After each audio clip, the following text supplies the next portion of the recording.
Good afternoon. I'm Professor M.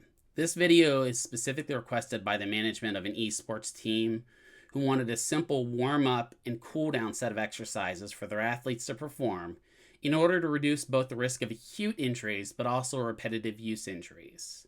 It doesn't matter if you're gaming at the professional level or just a casual gamer, spending long periods of time in the same position doing the same motions will cause trauma to your musculoskeletal tissue.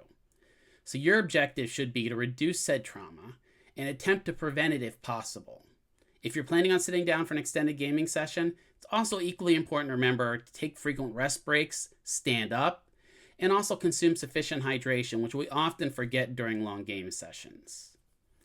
The warm-up and cool-down exercises are meant to be a quick, simple, and efficient in and out type exercise. The warm-up will consist of performing a single set of repetitions, 10 of them, while the cool down will be more focused on post-game stretching of the muscle tissue, performing 3 sets of 15-second holds. This video is meant to be an instructional video. A follow-up video to this will be purely me performing all of these exercises in one full set, both the warm-up and the cool down exercises. So for now, let's go ahead and begin. The first activity we're going to do is we're going to warm up the tendons of our hands. So we're going to start with what's called a 6-pack tendon glide. So we're going to start with our hand, straight up and down, fingers as straight as possible. We're going to come from here into what's called tabletop. So you're going to bring it down so your hand is nice and flat across there. Kind of looks like you're making a duck. From there, you're going to bring your fist back and make a claw. So you're almost making a bear claw with it. From the bear claw, you're going to close your hand completely, bring your thumb across to make a fist. Nice and tight fist. From there, you're going to open your hand up as wide as you can get it and move in and out with those fingers, in and out with those fingers. From there, bring your fingers down to touch each of those fingers with your thumb 2 times each. So 1 time in and 1 time out. That gives you all of those 6-pack tendon glides. You're going to do that 10 times each of those motions. The next motion we're going to do is we're going to bring our arms straight out in front of us. You can have it on the side of a chair if you want. I'm just bringing it up in front of me just so you have a clear view. And from here, you're going to start with extending your wrist back and bringing it up and bringing it down. Bringing it up and bringing it down. We're going to do 10 each direction. Then we're going to do what's called ulnar and radial deviation, which is nothing more than bringing your hand to the pinky side, then back to the thumb side. So a straight on view will look like this. You're going to bring it over to the pinky side, over to the thumb side as much as you can. Both of those motions 10 times each. Then we're going to take our thumb and we're going to warm our thumbs up a little bit. We're going to bring the thumb across to the other side, almost touching that pinky region. And then you're going to bring it back out again, across, back out, 10 times. Then you're going to take it and bring it up and down 10 times. Once you've done that, you've warmed up your thumb. We're going to move from our hands now up to our elbows. And with our elbows, we're going to put our arms straight out in front of us, palms up. And from here, we're going to bring our arms up and down, flexing that elbow 10 times. So up and down. Then we're going to turn our fists to the sky. And we're going to do that 10 times. And then we're going to turn our palms down. And we're going to bring them up like that 10 times. From here, we're going to do what I call robot kickouts. We're going to bring our elbows out to the side. You can do both arms if possible. And we're going to want that our pinkies are kind of straight out to the wall beside us. And we're going to kick them out and back. Kick them out and back. And we're going to do that 10 times. With all of these exercises, if you have the ability and the coordination to do both sides at the same time, that's perfectly okay. If you lack that coordination, start warming up your left side, then warm up your right side. So once we've done that, we're going to move from our arms up more into our shoulder region, and we're going to do shoulder shrugs. So the goal should be to bring those shoulders up and touch the ear and then let them down. We're not holding, just up and back 10 times. Once we've done those, and we're now going to do shoulder rolls. So we're going to roll them backwards, making circles with our shoulder. 10 times back, and then 10 times forward. We're going to move from our shoulders now to our neck.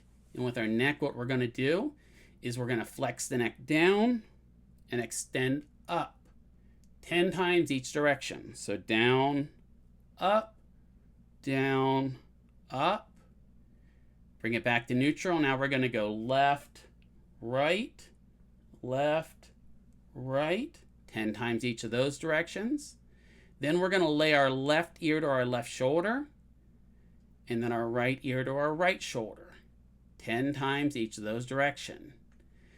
Then we're going to take one finger, and we're going to place it right here, kind of in that divot in our chin, and we're going to push our chin as far out as we can with just our neck, not our bodies, and then you're going to pull it back.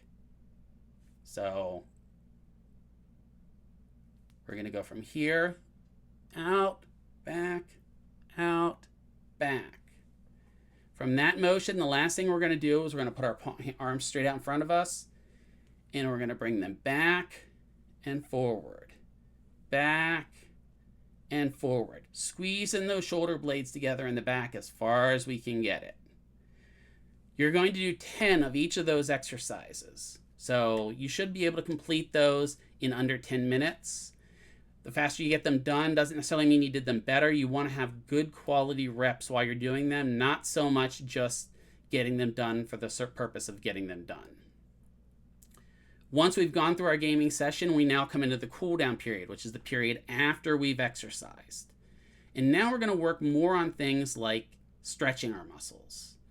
So we're going to do the same thing with our wrist. So we're going to have, you can have your wrist here. Again, you can have it on the chair beside you. I'm going to bring it out in front of me so it's easy for you to see.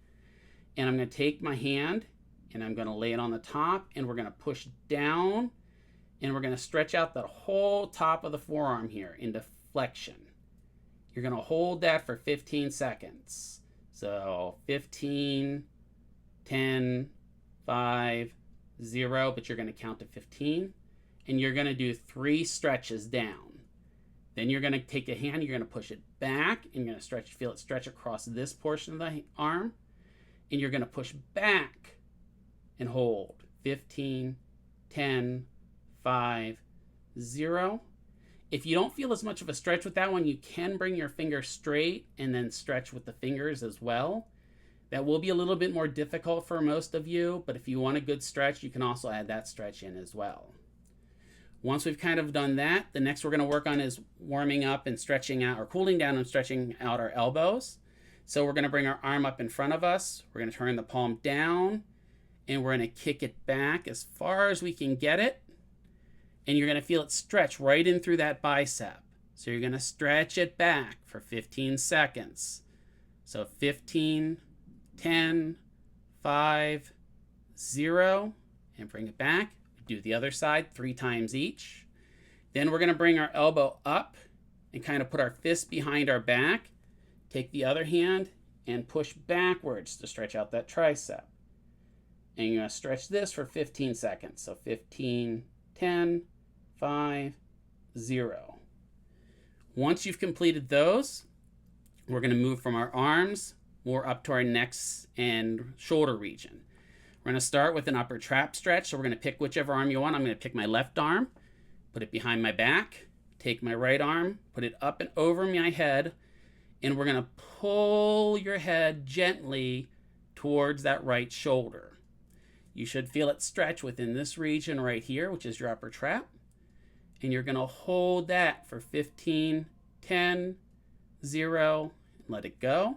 And then you're going to switch sides and do the other side. The next stretch we're going to do is for what's called the levator scapula. It's a small muscle in the back of your neck here. What you're going to do is pick a hand again. I'm just going to put my left hand up here on my shoulder, just resting it is all I'm doing.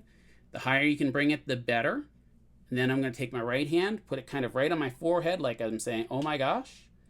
Turn my head 45 degrees, and then I'm going to pull my head down as if I'm looking into my right jean pocket. You should feel the stretch back here in the back of your neck. You're going to hold that for 15 seconds. So 15, 10, 5, 0. And then we're going to do 3 of those. Then you're going to switch sides and do the other side. So we've done our upper traps. We've done a levator scapula in the back. Now we're going to do the group of 3 muscles in kind of the main region of our neck called our scalenes. The muscles are going to look, or the exercises are going to look a lot like the other exercise we've done, just with a little modification. So again, pick an arm to put up on the shoulder like you were. Same thing, take the hand up and over the head, and we're going to pull that right ear to the right shoulder again. That's going to stretch out the middle portion of the scalene. Once you've held for 15 seconds, you're going to turn slightly again and look down into that pocket again, but this time kind of pulling it more at an oblique angle. You should feel a little bit different stretch back here. You should feel it in the posterior scalene. And then you're going to take your hand and push it back and toward 45 to the back. And then you should feel a stretch kind of up here in your anterior scalene. So we're going to do each of those 3 reps for 15 seconds.